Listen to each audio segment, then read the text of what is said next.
the area of ministry that God's Just the given to intro. you. So I'm hoping that these times, even though they're short times of prayer, can help build that courage in you. I'm going to bring up Dr. Chris and Xeng Toua. And I thought the best way to introduce Dr. Chris to you guys, I can give you his CV, and it's a pretty impressive CV, but I prefer to introduce him in a different way. Dr. Chris pastors Eternal Life Church in Sacramento, California. He's pastored several other churches before that, and as I mentioned yesterday, he's the first Hmong PhD in New Testament and also the first Hmong American attorney. But I don't think all those accolades are necessarily what he would use to describe himself. So Dr. Chris, can you come up here? And then Xeng Toea, can you come up here also? And I want to just interview you guys for like 3 minutes before Dr. Chris talks to us about the future of theology. Let me get up beside us. I want you guys to stand next together.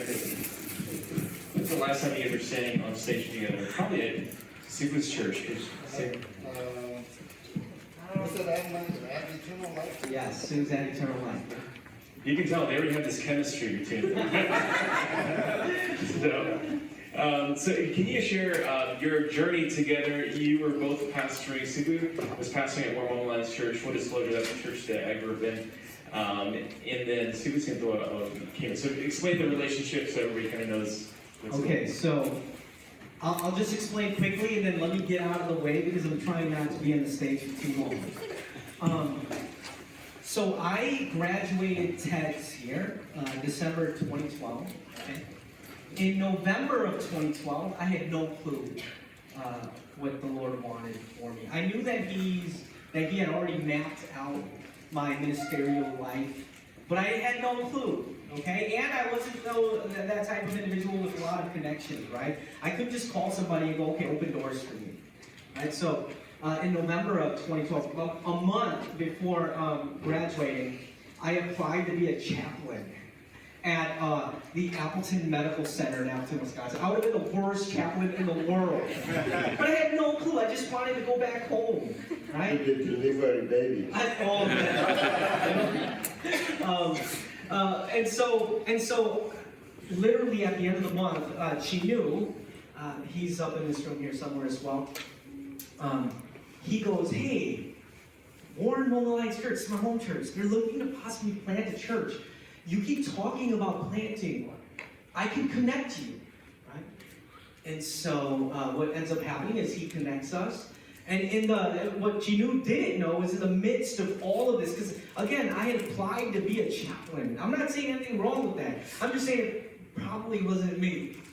But right before I graduated, I was praying for God to give someone, anyone, the faith. I already knew that God had a plan. I already knew that He trusted in my ministerial path. I was praying, God, give someone the faith to trust in a person like me. And Doc became my guy. Within a month, I went from a person applying to be a chaplain to this man right here going, hey, come to Warren. And it's changed my life. And so yeah, God, just to let you know, you've been my person, okay? And you've been my person, and Maiku, I want to tell you this. I don't know where Maila is. Maila, if you want to know why God has built me into a person who has dreamed dreams for you bigger than the dreams that you've dreamt for yourself, it's because I've had guys like this man in my life who've opened doors. And I just want to thank you for that. And we need Moseses like you to open doors for Joshua's like me. And thank you so much. So this is Doc, guys, and I'm trying to get off.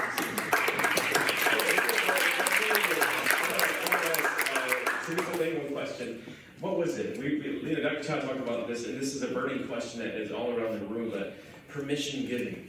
The struggle that first gen pastors have with empowering, giving authority, believing in. What was it that you were able to give permission to Sue Simple at Plant Church? So before... It was my hair. Yeah. Like, he was like, my hair, he can do it.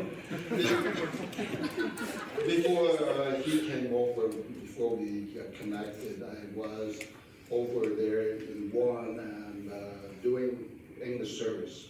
I believe that doing English service, the senior pastor in the church need to invest in that ministry to really build it. So we built it out for 2 years. So it's time for me to report back to the governing board at the board retreat. What we're gonna do with this English service. There are 3 options that I presented to the board. Number 1 was to maintain status quo. I'm continuing to preach, and the English service is part of the main church, the Mount Church, and we'll do that, but it won't grow very fast. Option number 2, we bring in a pastor, and that pastor will be the pastor of the English service, and they will have their own pastor, but we still one church. Option number 3 is to entrust the Bible to the English service and send them out to start a church. And Gongsu's brother-in-law, that he is husband, he was the chair of the board at that time. And so Xeng was moved by the Holy Spirit, and his motion was, I move that we send this group of people to start a new church. The motion was voted on unanimously by the governing board.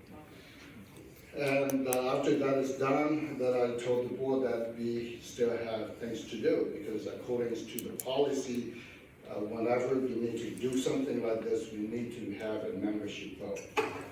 So we bring it to the annual meeting at November of that year, and so we voted on.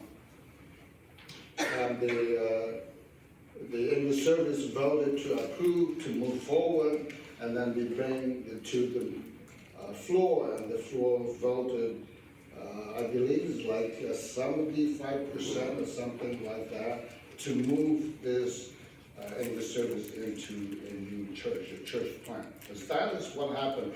It is after the vote that Xeng contacted me and said, I need an internship, a 6 months internship. Do you have anything available? And I said, well, I think that is God's plan.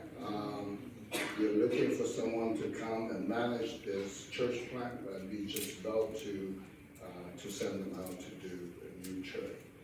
And so Xeng will come in, and Gongsu's brother was part of this group, and so they said, he's too young, he's not one that we need. We need someone who's more seasoned, more experienced to come and lead this. And I said, but we don't have anyone yet. This is the one God said, we'll work with him for a while. We'll work with him for a while, and after his internship is done, then we will look for a new one. And so during the internship, he built up the team, take them to training and this and that. And after before his internship expired, the group come back and confess.